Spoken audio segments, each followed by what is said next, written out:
125.00, baby. So before I actually do that, here's the bottom line. He's 125 to 1. Less than 1% chance to win. And he did it. He moves up to 47th in the FedEx Cup standings. He entered 142nd place. So, man, at plus 12,500, that was a nice ticket to have. Earlier today on HQ, how about Rick Gehman picking Cameron Champ to win it at plus 450 because he had come down because he played well the first 3 days. You know, you listen to our guys, you end up cashing a lot of winning tickets. There you go. Louis has to finish with a T2 with Charles Schwartzel, who once upon a time went birdie, birdie, birdie, birdie at the Masters. Drive home safely. See you next year at the South African barbecue. And Louis got to be like, man, when is this going to break through? Most top three finishes on the PGA Tour without a win in the last decade. Louis has 18. Next most, 9. Wow. Well, at least he's in good form. 3 weeks until the FedEx Cup playoffs. All right, let's get our guys in. There they are. Kyle Porter, Rick Gehman, and I'll start with you, Rick, since you actually took a little Cameron Champ wager and said that's our guy, and he came through. How did this happen? What did he miss? 5 of his last 6 cuts coming into this thing? 10 of his last 15 cuts coming into this thing? He was a miscut machine, and now he wins. What happened? A confident golfer is a very dangerous golfer, EK, and we heard him at the John Deere. That was where he finished T11 a couple of weeks ago. He said, I'm playing the best golf of my life. And I heard that comment and I thought, really? You know, you missed 5 consecutive cuts coming in, but that's the type of mentality and that's the type of confidence that you need to have each and every week, each and every day, each and every shot on the PGA Tour. And this victory for Cam Champ, it was uncharacteristic. Let's be real. He did not lean into his weapon, the driver. He didn't drive the ball all that well. We saw it on 18 there at the end. He almost gave it away because of that club, and he gained over 8 strokes with the flat stick, the putter. That is something that is unheard of for a lot of guys on the PGA Tour, especially one like Cam Champ, who usually struggles mightily when the flat stick is in his hand. So this was really an uncharacteristic way for him to have gotten it done. But at the end of the day, he's going to add a 3rd PGA Tour title to his resume, and he doesn't care how he got it done, just the fact that he did. Yeah, Rick's right. Cameron Champ is somebody who, to me, he doesn't make a lot of sense. You watch him hit the ball and you're like, this is a top 8 player in the world. I mean, the way he strikes the golf ball. And then, like you said, EK, he misses all these cuts. And then you watch him this week and he's kind of all over the place with the driver, kind of emblematic. 18 was emblematic of that. And he's number 1 in the field in putting. When he came in like 3rd to last of everybody in this field in terms of putting so far in 2021. So this win, I mean, he's a winner. He's won 3 times and I think 74 starts on the PGA Tour. But this specific win on this week and the way he did it, it doesn't totally add up, which I think maybe that makes it more impressive that he ended up getting it done over 3 really solid players in good form on Sunday afternoon. All right, well, congratulations to Cameron Champ. And now maybe we'll get that kind of guy who comes out of nowhere and wins at the Olympics next week. It's sort of weird to say Olympic golf. I mean, it's not something we all grew up with. I mean, it's not new, but it's not something that is really, you know, Jack Nicklaus, Ben Hogan type, which is such an important part of the history of this sport with golf. No John Rahm, no Bryson DeChambeau. They are out, COVID testing, all that kind of stuff, and they're gone. What does that storyline mean, and what's your top storyline coming in, Kyle Porter? Well, that storyline means that a kind of mediocre field just got a lot worse. You take out 2 of the top 8 guys in the world on a field that was already, I mean, it's very top heavy, but there were only like 10 guys that were really kind of mainstays on the PGA Tour in major championships. So the field got a lot worse because you took out 2 of those, 8 to 10 guys at the very top. I think the storyline for me, EK, is probably the Rory deal. You know, he didn't play back in 2016 when it was in Rio.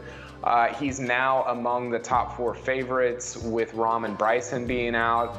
He's had kind of a weird summer. He showed up at the U.S. Open, but was mediocre at the Open Championship, at least for him. I think, there are a number of I think, different storylines that you could point at, and Rick will probably choose a different one. But for me, I think Rory is right up there of like, hey, what's going to happen? He's been kind of tepid about, even what the Olympics mean to him. So I'm intrigued to see how he goes out and plays in Japan next week. I'm going to get to that tepid comment you just made because that's sort of what my storyline is. But first, quickly, Rick, what's your top storyline coming in this week?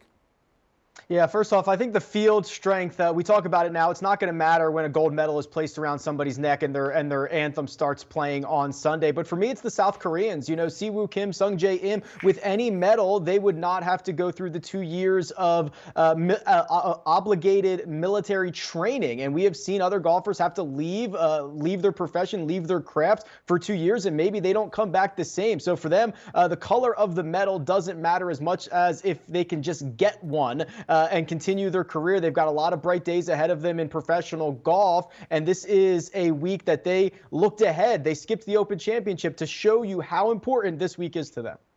Yeah, make this 12-footer and you don't have to go to boot camp for 2 years. I mean, that's pressure, right? That's something to watch. I mean, that gets me a little excited about it. Look, when golf was announced that it was going to be part of the Olympics, and there was some lead time, and they had several years' notice. I was working in golf, and I would speak to my friends who were on tour, who I knew sort of, off the record. I'd be like, "How important is it?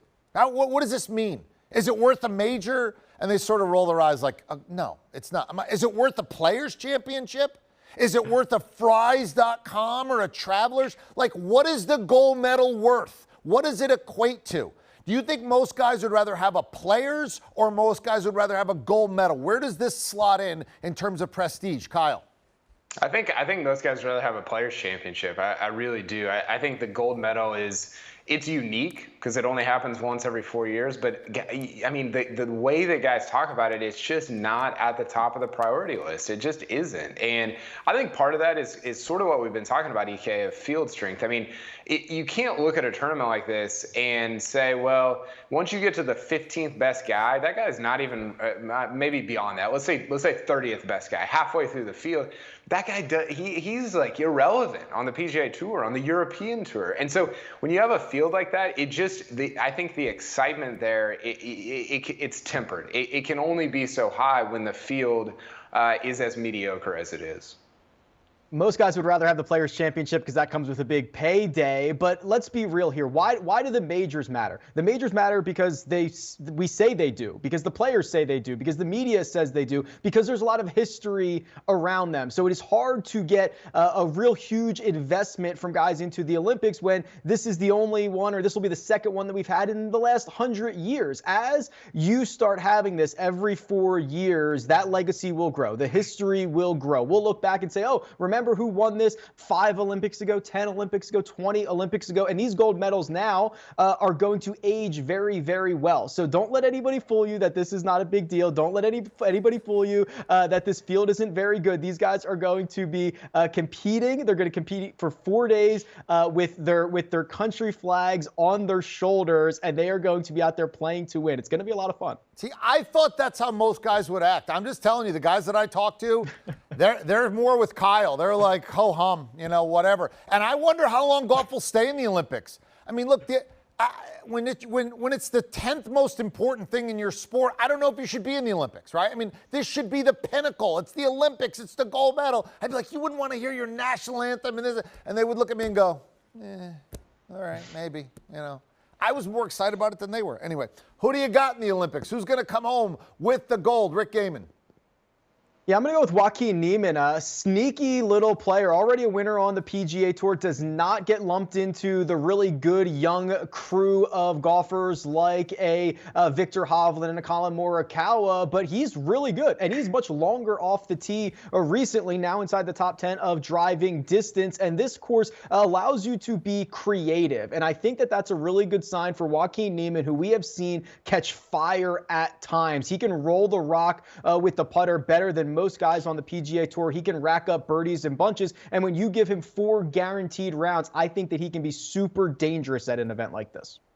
I really like Victor Hovland this week. You see him on the side of the screen here at 12-1 going into this tournament, and He's somebody who he's actually won quite a bit over the course of his very short 2-year career on tour. Just won on the European Tour right after the U.S. Open, and I just think the return to the type of course that this will be played at will benefit him. He's a great ball striker, but he hits the ball really high, and that sometimes we see that at an Open Championship.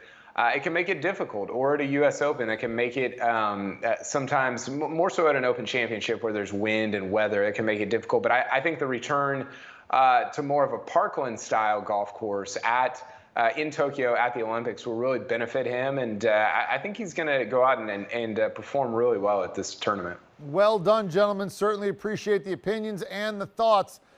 Cameron Champ, your winner at the 3M, and the Olympics coming up. How's it going to go down? Should be an awful lot of fun. Talk again soon. Now, you can listen exactly what they have to say all the time. You can be part of it. First Cut. It's a great podcast, part of our great family of CBS Sports podcasts. You download, you subscribe, you enjoy. Do you want a sports network that delivers everything that matters about the game? The highlights, the picks, the instant analysis, no yelling, no fake debates, no politics. Hit the subscribe button and never miss a moment.